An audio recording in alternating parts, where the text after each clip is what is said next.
দর্শক মণ্ডলী, কিছু কিছু উপস্থাপক দেখেছি যাদের সস্তা উপস্থাপনার ব্যবস্থাপনা দেখে অব্যবস্থাপনা এমন হয় এ যেন মানুষ নয়। স্প্রিং লাগানো কোনো পুতুল যেন লাফাচ্ছে, ঝাঁপাচ্ছে, মাইক্রোফোন কাঁপাচ্ছে এবং হাঁপাচ্ছে। এবারে তেমনই একজন লম্ফ ঝম্প চিৎকার সর্বস্ব উপস্থাপকের সাক্ষাৎকার। আমি এবারে এমন একজন সংবাদ উপস্থাপকের সঙ্গে কথা বলবো যার আচার আচরণ এবং লম্পজম্পের কারণে আপনারা অনেকে তাকে চেনেন এবং তার সম্পর্কে জানেন। আচ্ছা, আপনি কতদিন ধরে সংবাদ পরিবেশনা মানে সংবাদ নিয়ে কাজ করছেন? কি বলছেন আপনি? আপনার তো জানা থাকা উচিত আমি কতদিন ধরে এই চ্যানেলে কাজ করছি।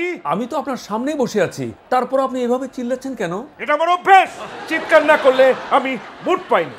ও, তার মানে এটা জেনেটিক প্রবলেম, মানে বংশগত। তা বলতে পারেন, আমরা ছোট থেকে বড় হয়েছি এই চিল্লাচিল্লির মধ্যেই। হ্যাঁ, তবে আপনার ওই সংবাদ পরিবেশনে আপনার ওই চিল্লানিটা দেখলে মনে হয় আপনি একসময় ক্যানভাসার মানে রাস্তার হকার ছিলেন। সেটা যে ছিলাম না তা কিন্তু না। তারপর হঠাৎ এই চ্যানেলে সুযোগ হলো, তারপর থেকে কাজ শুরু করে দিলাম। বাহ, ক্যানভাসার থেকে প্রেজেন্টার। তবে আপনার ওই লাফালাফি আর কথা বলা দেখে মনে হয় আপনি ওই সার্কাসের জোকারও ছিলেন। ঠিক ধরেছেন, ছেলেবেলা থেকে সার্কাসের জোকারদের আমি খুব কাছে থেকে দেখার সৌভাগ্য পেয়েছিলাম। মনে করেন আমার ওখান থেকে শুরু আর কি। আচ্ছা, আপনি কি আপনার স্ত্রীর সাথেও এইভাবে কথা বলেন? না, সে তো কথা বলার সুযোগই পায় না।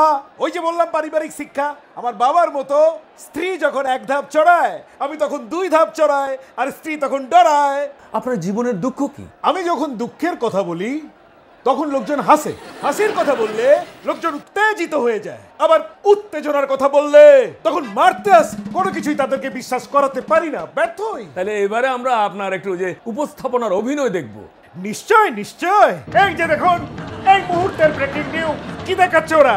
হ্যাঁ, আমাদের দেশের বিরুদ্ধে কি বলছে? আপনাদের সবাইকে বলছি, আপনারা দেখুন, আমি কিছু বলবো না। ও ও আর থাকবে না, আর থাকবে না। না, আপনারা সবাই কাঁপিয়ে দিন, আপনারা সব কাঁপিয়ে পড়ুন।